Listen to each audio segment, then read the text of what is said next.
ایک انہوں نے کہا کہ یہ کہنا کیسا ہے کہ کوئی شخص کہے کہ میری تقدیر کا ورقہ ہی خالی ہے اور میرا ہاتھ لکیروں سے بھرا ہوا ہے۔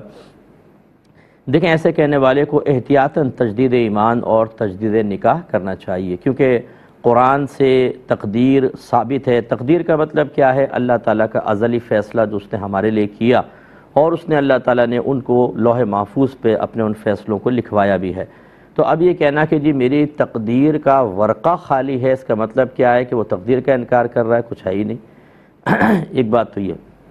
دوسری بات یہ ہے کہ اگر آپ کی قسمت میں کچھ نہیں ہے، ورقہ خالی ہے، تو جو آپ کو مل رہا ہے وہ کیسے ملا یہ بتائیں؟ آپ مسلمان گھرانے میں پیدا ہوئے، اگر مسلم ہیں تو آپ کو اللہ نے مرد بنایا، ماں باپ دیے، ملک عطا فرمایا، ہاتھ پیر سب، یہ سب کیا ہے؟ یہ اللہ کے ازلی فیصلے کا ایک نتیجہ ہی تو ہے جو آپ کو ملا ہے۔ تو پھر یہ مطلب اس طرح بالکل ایک ظاہر حقیقت کا انکار کرنا۔ اچھا، یہ بھی ایک احتمال ہو سکتا ہے کہ جی میری تقدیر کا ورقہ خالی ہے، اس کا مطلب ہے کہ تقدیر کا وہ انکار نہیں کرنا چاہتا، یہ مطلب بھی ہو سکتا ہے، لیکن یہ کہ یار جو میں چاہتا ہوں وہ ہو ہی نہیں پاتا۔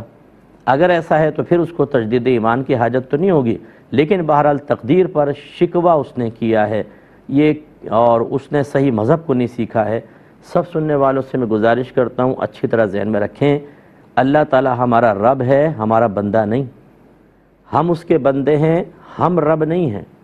ہمیں اللہ کی مرضی کے مطابق چلنا ہے، اللہ تعالی ہماری مرضی کا پابند نہیں ہے۔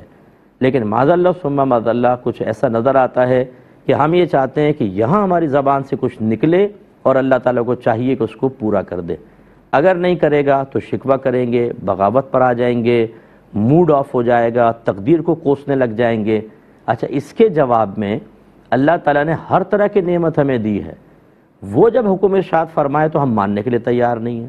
یعنی اللہ تو ہماری فوراً مان لے، نہیں مانے گا تو ہم ناراض ہو جائیں گے، اور وہ ارشاد فرمائے تو اتنا بھی وقت نہیں ہے کہ یہ جان سکیں کہ وہ ہم سے کس کس چیز کی طلب فرما رہا ہے، کس کس عمل کا حکم دیا ہے۔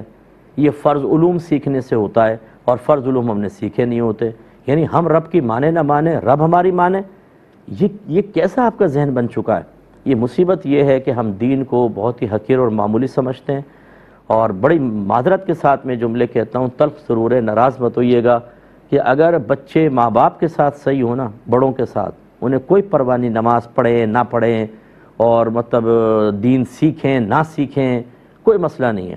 لیکن جب بچوں نے ماں باپ سے بدتمیزی کر دی، بیوی کی فیور کر دی، ماں کی کم، جب اس نے سامنے سے جواب دے دیا، آپ کی مرضی کے مطابق نہیں چلا، اپنی پسند کی شادی کر لی فرض کر لیں، تب پھر ہمیں دین یاد آتا ہے، پھر ہمیں تکلیف ہوتی ہے۔ ہم مفتیان کرام سے پوچھتے ہیں، مفتی صاحب بتائیں ایسی اولاد کے بارے میں کیا حکم ہے جو ماں باپ کا کہنا نہ مانے، ان کا آخرت میں انجام کیا ہوگا، ذرا بتائیے۔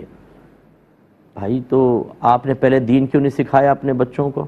یہ مسئلہ ہے کہ ہم اپنے رب کی ماننے کے لیے تیار نہیں ہیں۔ وہ نماز پڑھنے کا کہے، نو، وہ اپنا گیٹ اپ مذہب بھی بنانے کا کہے، یا ایھا الذین آمنوا ادخلوا فی السلم کافہ، اسلام میں پورے بڑے داخل ہو جاؤ، نہیں۔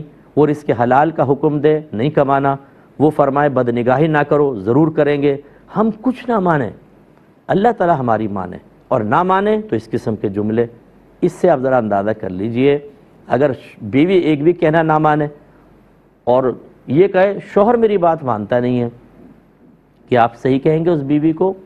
تو یوں ہی ہم بھی غلط ہیں، ہم اللہ تعالیٰ کے بارے میں صحیح جانتے نہیں ہیں، وہ ذات بے نیاز ہے، وہ ہمیں دینے کا پابند نہیں ہے۔ اس نے دنیا پہلے کلیئر قرآن میں بیان فرما دیا، دنیا جنت نہیں ہے، یہ دارالعمل ہے۔ لَنَبْلُوَنَّكُمْ، اللہ نے فرمایا ضرور ضرور ہم تمہیں آزمائیں گے، آزمائش کا گھر ہے، یہاں پہ آپ کو مرضی کے مطابق نہیں ملے گا، ایک ملے گی دوسری چیز جائے گی، کسی کو محروم رکھے گا، کسی کو اپاہج بنائے گا، کسی کو ظاہری خوبصورتی سے محروم رکھے گا، کسی کو تنگ دستی میں رکھے گا۔ سیلاب زدگان کا معاملہ دیکھیں آپ، گھر میں آرام سے بیٹھیں، بہت سارے کھا رہے پی رہے، خاص طور پہ باہر کے ملکوں میں، ان کا حشر دیکھیں۔ اللہ کی مرضی ہے، جس کو آزمائش میں ڈالے، جس کو آرام سے رکھے، آپ اور میں اعتراض نہیں کر سکتے۔ امید ہے کہ تھوڑی میری اس بات سے آپ چیز کو سمجھیں گے اور دین سیکھنے کی طرف آئیں گے۔